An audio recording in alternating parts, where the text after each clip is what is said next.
Hi everyone and welcome back to the channel. So in this week I reached a major milestone in my eco-friendly cabin build in the forest. And that was of course that I had my doors and windows installed. And not just any kind of doors and windows. Because these are very high quality second-hand mahogany windows and doors that I bought in November. Perfect for this eco-friendly and sustainable cabin build. And then I actually also got them for a really low price, so I guess they are also economically sustainable for my project.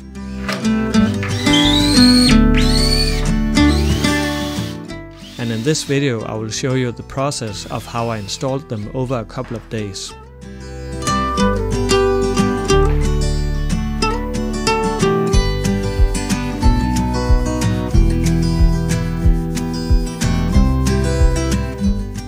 Being well aware of course that there are many different ways of how to install a window, not at least when you compare different building traditions with one another, especially between countries.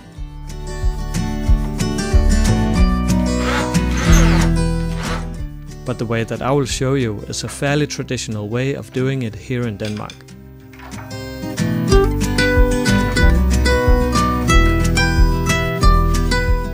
Later in the video I will also talk about what I do around the windows when I put the cladding up on the house later in the spring.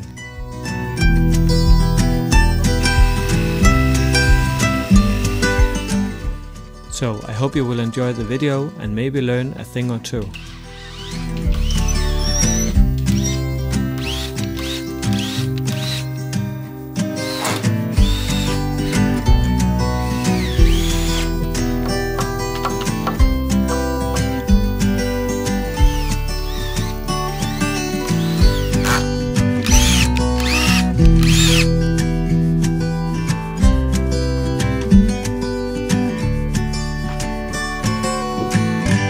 Alright, so I actually managed to get all of the windows installed on this floor before I got to this last window in the kitchen and realized that it actually sets the bar for the height of the other windows because I want some kind of symmetry in the way that I position my windows, and this window actually needs to be a bit higher than the other windows, so it's a little bit irritating. I need to move the other windows a bit up, but there is nothing to do about it.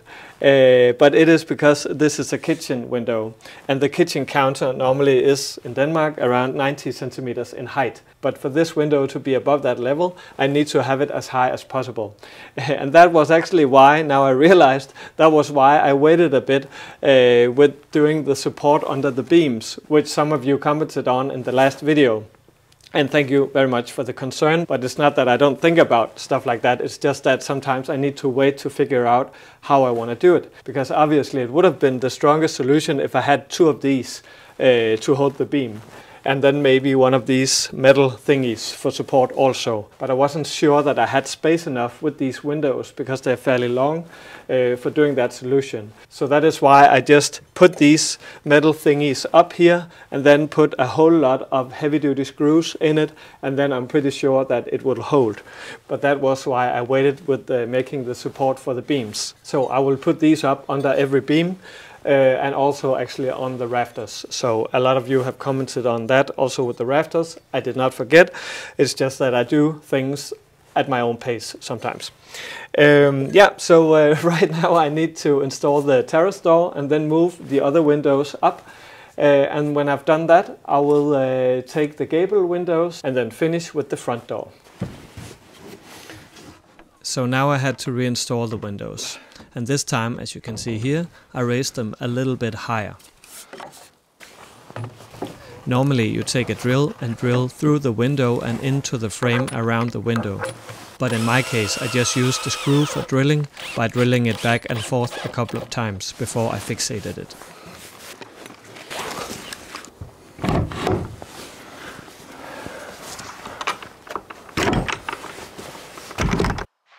When time came for the terrace door, I removed the bottom piece so that the door will be more or less flush with the floor and not hovering above it. However, I know it looks a little bit dramatic, but it's not a problem for the structure and the stability of the building.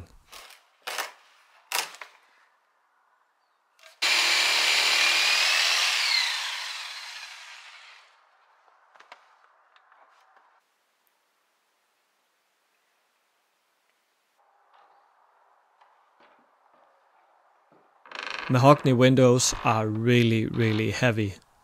Doors even worse.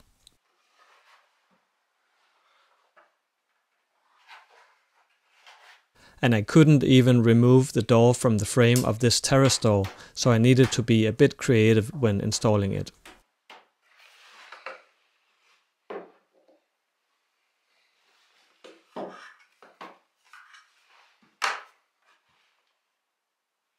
But basically I just fixated the door with regular screws after I made sure that the door was perfectly leveled. And I also use wedges to temporarily hold the window or door into position. And then I put in the permanent window screws.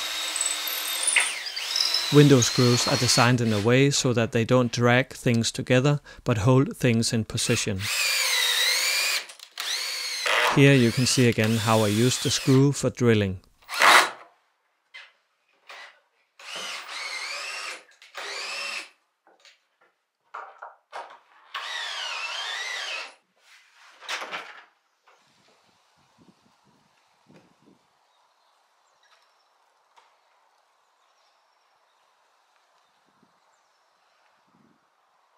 So I just wanted to explain a little bit about how I divert water away from the window, because obviously it's a very important thing when you make a window. And the way that I do it is just one way out of many. But as you can see, I have made it so that the windows are totally flush with these plates. And also that I have like an air pocket around the window, about 1 centimeter of air.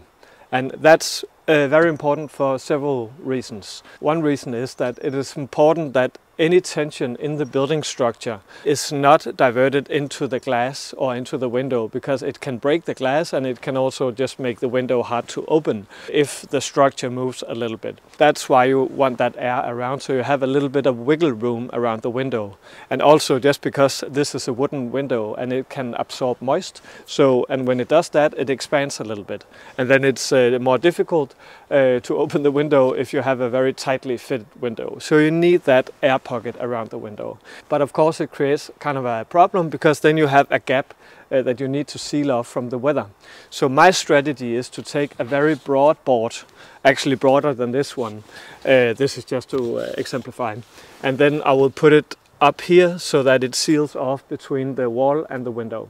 And then behind that I will tuck in some tarred rope that is weather resistant and also insulates a little bit. And then under the window you also need to divert the water away. So I will put a board up here, something called a solebænk in Danish, because then the rain and the snow cannot get in behind it. Or maybe it can a little bit, but then I think I'll just tuck in some tarred rope in this small ridge and see if it can hold it out. So, but normally you put, what's it called, a fue in Danish, under here to seal it off completely. But since this is an eco build, I will try to use just some tarred rope and put in instead. Yeah, so that is the plan for how I will divert water away from the windows. But I won't do it as of now, because I will just temporarily seal it off. And then in April, I will put cladding on the house, because I will have some broad boards all around the house, and they will need to be tightly fitted around this board that I have going out from the window here. So I have a very tight fit around the window, so that is the plan. But I will take a break with building in March, because in March I'll need to do a lot of work in the garden so I can be ready for growing season. And then in April I will return to the house and put the cladding up and continue with the other buildings.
doors and windows have been installed, and you can really get a sense of the room, the acoustics, and all of a sudden it feels like we're inside a building, a real building, and not just a building project.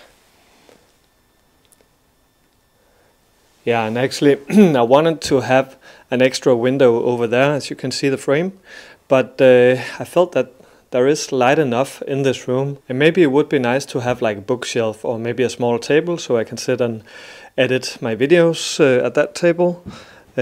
So I think I'll just leave it be for now. And here we have the beautiful view to the meadow. So once I've moved out the tiny house, I can really get a nice view from my living room and also from the entrance of the house. Yeah, so now it almost feels like a real house, and I'm pretty satisfied with the result. Not at least because it was totally worth the effort of raising them a little bit up, because now they have like the perfect height. Because when I'm standing here, and there will also be some floorboards that raise me a little bit higher, then I still have a good height to look out of the windows. But it is something to consider, especially when you have like sleeping lofts, that you still want to have space enough for the windows to be in the right height. So yeah, that is really important to be mindful of that early in the building process, I guess. And I still need to pinch my arm a little bit about the fact that I even got to get a hold of these second-hand mahogany windows and doors, because I think they're just beautiful and they are a perfect fit for this old cabin style that I want to make. And then they're second-hand, of course, so it's sustainable, and that's, yeah, it couldn't be more perfect, I guess. But it looks a little bit strange with the large gap under the window, so I will have to fill it up with an extra plank and then also some wooden fiber plate to seal it off from the outside. But there will still be this small gap under the window for the board going up under the window. So it is something that I will fix in the near future. So, and for next week, I won't be making a building video, because I will make the video that I originally planned to make, which was the design video. Because a lot of you have asked me if I could share the drawings from the house and also just the layout of everything. And I have wanted to do that for a long time, but I just didn't have the time. And also I wanted to wait till the house was at a point where I could walk around in it and show everything. And I think after I have put the floor planks down maybe this weekend, then I can actually yeah, make the other video, because then I can walk around in the house. So I will wait 2 weeks with the next building video, and then next week will be a design video. And I will also talk about the materials and why I use what I use, and just sum up the different sustainable building materials that I've used in this build, to kind of tell like this coherent story about this eco-friendly cabin build. So please do write just down below this video if you have any wishes or ideas for things that I could include in this design video for next week, because then I will try to implement that in the video. But right now I will need to take Bossy out for a walk, because it has been a busy week, because I was out doing presentations yesterday and we just got back today. And he has been just waiting too long now, and he is a little bit restless. So we will go for a long and hopefully enjoyable walk in the hills, and then, yeah, take it a bit slow this evening.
Thank you so much for watching this video. I really hope you learned something and maybe even found some inspiration. See you again next week.